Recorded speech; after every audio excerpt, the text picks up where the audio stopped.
सभी दोस्तों का वेलकम स्वागत my YouTube channel Deshvi education classes में। दोस्तों आज हम कलाम द्वारा जारी प्रश्न उत्तर कोच साइकोलॉजी बुक का सॉल्यूशन करेंगे, जिसमें आज का अपना टॉपिक रहेगा अधिगम। दोस्तों अगर आप वीडियो को पूरा देखते हो तो आपके अधिगम से संबंधित कोई भी क्वेश्चन गलत नहीं होगा। दोस्तों आपको अति महत्वपूर्ण क्वेश्चन के साथ साथ उसकी पूरी व्याख्या प्रस्तुत की जाएगी। चलो दोस्तों टाइम वेस्ट किए बिना आज का फर्स्ट क्वेश्चन सभी दोस्तों के बीच। दोस्तों आज का फर्स्ट क्वेश्चन है, आदम स्मिथ जीवन चक्र में कार्यरत जीवाणु के समुच्चय प्रभाव को परिपक्वता कहते हैं। ये परिभाषा किस मनोवैज्ञानिक की है? A option Gesell, B option Boring व Langfeld, C option Gates Jersild, D option Alexander. सभी दोस्त अपना अपना उत्तर कमेंट बॉक्स में दीजिए। इस क्वेश्चन का राइट आंसर क्या होगा? प्यारे दोस्तों आपका right answer option number A Gesell होगा। चलो दोस्तों परिपक्वता से संबंधित महत्वपूर्ण परिभाषा देखते हैं ताकि उससे बनने वाला कोई क्वेश्चन गलत नहीं हो। प्यारे दोस्तों परिपक्वता की महत्वपूर्ण परिभाषाएं गेसले के अनुसार आदम स्मिथ जीवन चक्र में कार्यरत जीवाणु के समुच्चय प्रभाव को परिपक्वता कहते हैं। बोर्डिंग लैंगफिल्डन बोलता है परिपक्वता से अभिप्राय अभिवृद्धि और विकास से है, जो कि विशेष व्यवहार के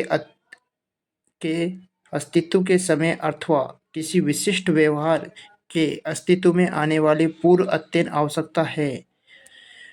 उसके बाद प्यारे दोस्तों गेट्स आता है, तो गेट्स या जरसील्ड के अनुसार परिपक्वता वह अभिवृद्धि है जो पर्यावरण की व्यापक परिस्थितियों में नियमित रूप से होती रहती है अथवा उत्प्रेरक की विशिष्ट परिस्थिति जैसे परिलक्षण एवं अभ्यास के बिना होती रहती है। प्यारे दोस्तों उसके बाद आता है अलेक्जेंडर बोलता है परिपक्वता आंतरिक रूप से संशोधन की प्रक्रिया है, आंतरिक परिपक्वता प्रणाली का विकास है, संरचना एवं कार्य में वृद्धि है जो प्राणी में निहित शक्ति के कारण होती है। चलो दोस्तों नेक्स्ट क्वेश्चन पे चलते हैं। प्यारे दोस्तों नेक्स्ट क्वेश्चन है, परिपक्वता इत्यादि से व्यवहार में उत्पन्न परिवर्तन को भी अधिगम कहा जाता है। ए ऑप्शन नहीं, बी ऑप्शन हाँ, सी ऑप्शन अनिश्चित, डी ऑप्शन कभी कभी। सभी दोस्त अपना अपना उत्तर कमेंट बॉक्स में दीजिए। इस क्वेश्चन का राइट आंसर क्या है? प्यारे दोस्तों इस क्वेश्चन का राइट आंसर होगा ऑप्शन नंबर ए यानी नहीं।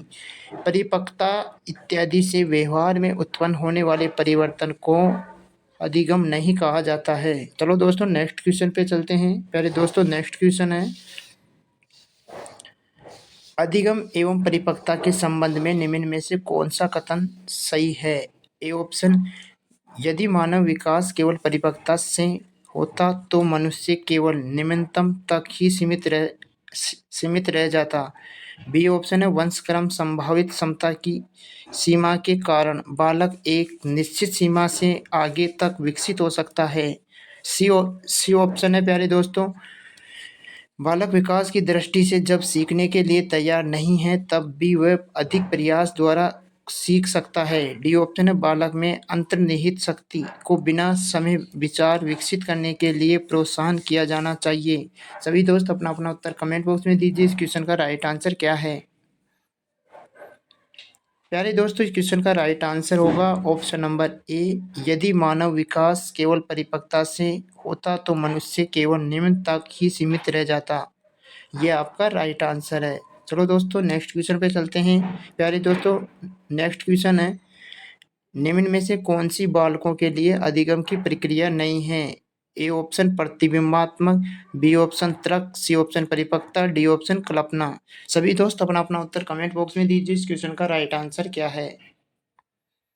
पहले दोस्तों इस क्वेश्चन का राइट आंसर होगा ऑप्शन नंबर सी परिपक्वता। चलो दोस्तों इस क्वेश्चन की व्याख्या देखते हैं परिपक्वता से संबंधित, ताकि कोई बनने वाला क्वेश्चन गलत नहीं हो। पहले दोस्तों परिपक्वता यानी मैच्योरिटी विकास एक निश्चित अवस्था में किसी व्यक्ति द्वारा कार्य विशेष को करने की योग्यता परिपक्वता कहलाती है। परिपक्वता द्वारा उत्पन्न परिवर्तन अधिगम नहीं है, क्योंकि परिपक्वता द्वारा शरीर में केवल जैविक परिवर्तन होता है, जबकि अधिगम सीखना शारीरिक मानसिक आदि प्रतिक्रियाओं को विकसित करता है। चलो दोस्तों उदाहरण देखते हैं। जैसे एग्जाम्पल उदाहरण जैसे शिशु के पाँव की मांसपेशियों का मजबूत हो जाना परिपक्वता को निश्चित है और उसका साइकिल चलाना अधिगम है। जैसे शिशु की अंगुलियों की मांसपेशियां पेंसिल पकड़ने के लिए योग्य हो जाना परिपक्वता को दर्शाती है। वही पेंसिल पकड़कर अंक लिखना, अक्षर लिखना आदि अधिगम होता है। चलो दोस्तों आगे चलते हैं। कुछ मिलाकर हम कह सकते हैं कि परिपक्वता की वजह से आए परिवर्तन अधिगम नहीं है, किंतु परिपक्वता अधिगम को प्रभावित करती है और दोनों में घनिष्ठ संबंध है, क्योंकि जब तक व्यक्ति किसी कार्य को करने के लिए परिपक्व नहीं होगा तब तक उसे वह कार्य नहीं सिखाया जा सकता। परिपक्वता के बिना अधिगम संभव नहीं है और अधिगम की चाह के बिना परिपक्वता निरर्थ है। चलो दोस्तों आगे चलते हैं। परिपक्वता प्रकृति है और अधिगम पालन पोषण विकास के निर्माणात्मक एक दूसरे को प्रभावित करते हैं। यदि हमारे विकास का आधार केवल परिपक्वता ही होती तो मनुष्य आज पशुवत जीवन जी रहा होता। हमारे विकसित जीवन के पीछे बहुत बड़ा कारण है, अतः ये जम प्लस होने वाला बिंदु न होकर एक दूसरे पर प्रभाव डालने वाला बिंदु होता है। चलो दोस्तों नेक्स्ट क्वेश्चन पे चलते हैं। उससे पहले इसका सूत्र देखते हैं दोस्तों परिपक्वता का। पहले दोस्तों इसका सूत्र होता है परिपक्वता इंटू अधिगम बराबर विकास, या परिपक्वता इंटू अधिगम शून्य है तो शून्य उपलब्धि होगी। शून्य परिपक्वता इंटू अधिगम्य अवसर बराबर शून्य उपलब्धि होती है। चलो दोस्तों नेक्स्ट क्वेश्चन पे चलते हैं। पहले दोस्तों नेक्स्ट क्वेश्चन है निम्न में से कौन सी विशेषता परिपक्वता को अधिगम से अलग करती है। ए ऑप्शन ये एक स्वाभाविक प्रक्रिया है, बी ऑप्शन ये अभ्यास पर निर्भर करती है, सी ऑप्शन ये प्रेरकों पर निर्भर करती है, डी ऑप्शन ये जीवन पर्यटन चलने वाली प्रक्रिया है। सभी दोस्त अपना अपना उत्तर कमेंट बॉक्स में दीजिए। इस क्वेश्चन का राइट आंसर क्या है। पहले दोस्तों इस क्वेश्चन का राइट आंसर होगा ऑप्शन नंबर ए, यानी ये एक स्वाभाविक प्रक्रिया है। चलो दोस्तों नेक्स्ट क्वेश्चन पे चलते हैं। दोस्तों नेक्स्ट क्वेश्चन है अधिगम के संबंध में कौन उपयुक्त नहीं है। ए ऑप्शन अधिगम पर परिपक्वता का प्रभाव नहीं पड़ता है, बी ऑप्शन अभिप्रेरणा से अधिगम में वृद्धि होती है, सी ऑप्शन समस्या समाधान अधिगम का उच्चतम स्तर है, डी ऑप्शन अधिगम व्यवहारगत परिवर्तन होता है। सभी दोस्त अपना अपना उत्तर कमेंट बॉक्स में दीजिए। इस क्वेश्चन का राइट आंसर क्या है। प्यारे दोस्तों क्वेश्चन में आपसे पूछा गया है अधिगम के संबंध में कौन उपयुक्त नहीं है, तो दोस्तों इस क्वेश्चन का राइट आंसर होगा ऑप्शन नंबर ए, अधिगम पर परिपक्वता का प्रभाव नहीं पड़ता है। दोस्तों अधिगम पर परिपक्वता का प्रभाव पड़ता है। चलो दोस्तों नेक्स्ट क्वेश्चन पे चलने से पहले परिपक्वता अधिगम में अंतर देखते हैं। पहले दोस्तों परिपक्वता और अधिगम में अंतर।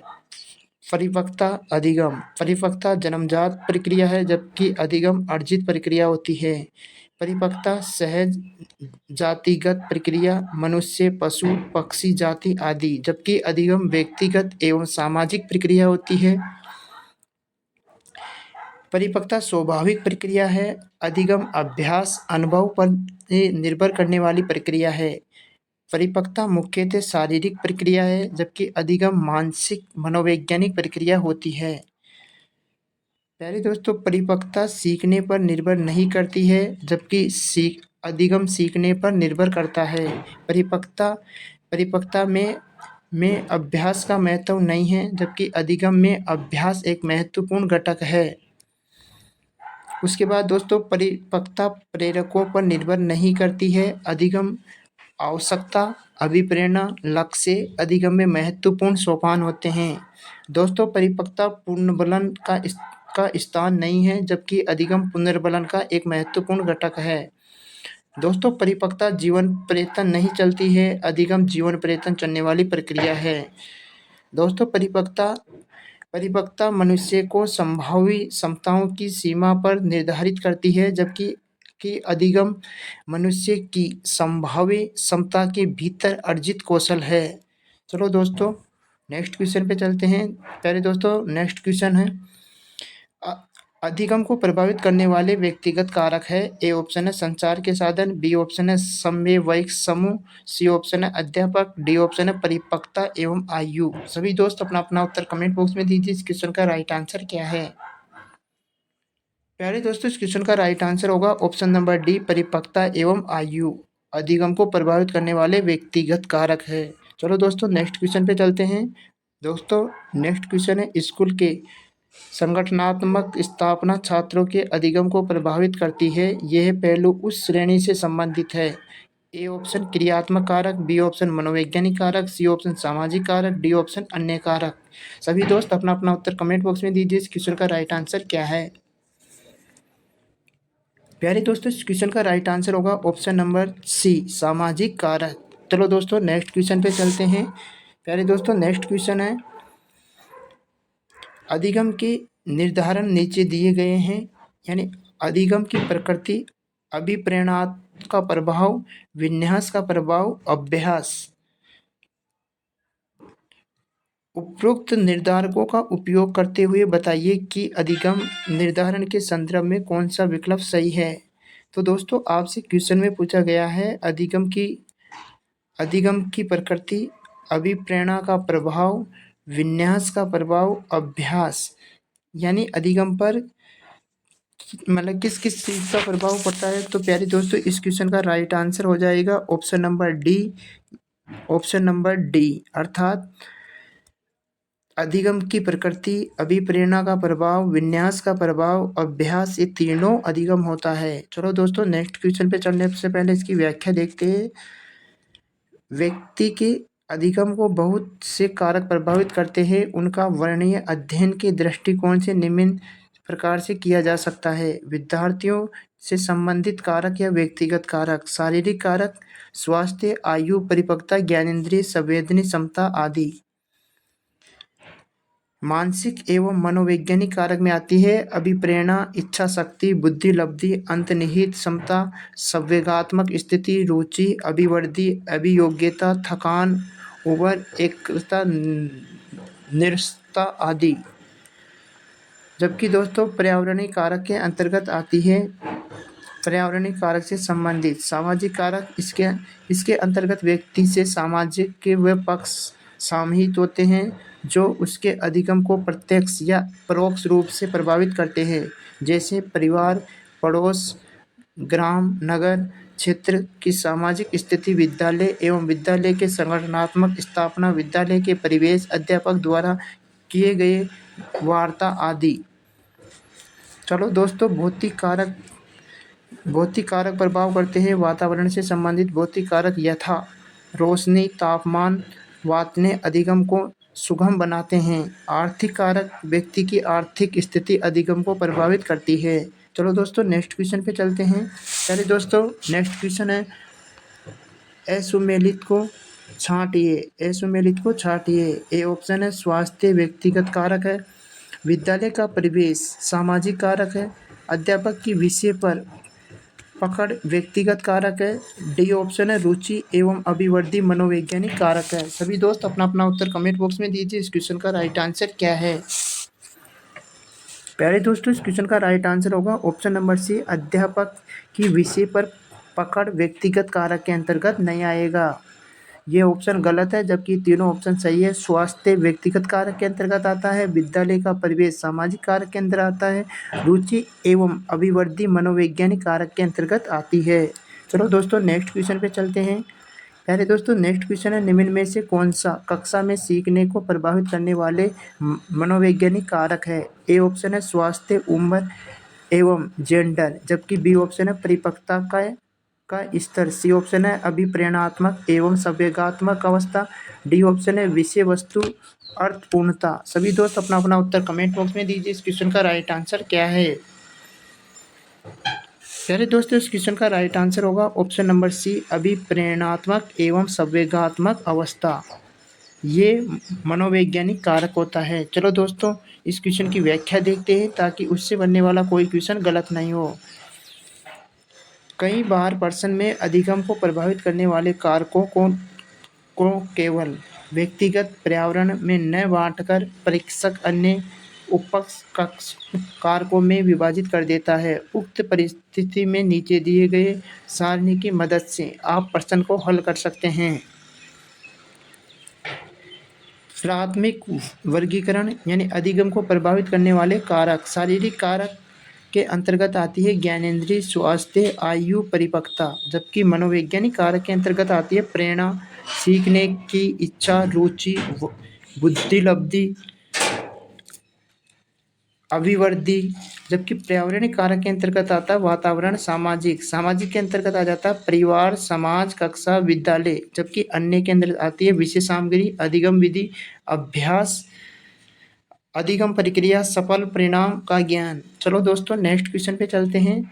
उससे पहले दोस्तों ये कुछ और द्वितीय वर्गीकरण है।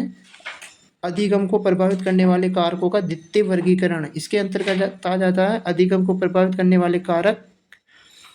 पहले दोस्तों इसके अंतर्गत आता है विद्यार्थी संबंधित कारक, शारीरिक एवं मानसिक स्वास्थ्य, अंतर्निहित क्षमता, उपलब्धि, अभिप्रेरणा, उद्देश्य, इच्छा शक्ति,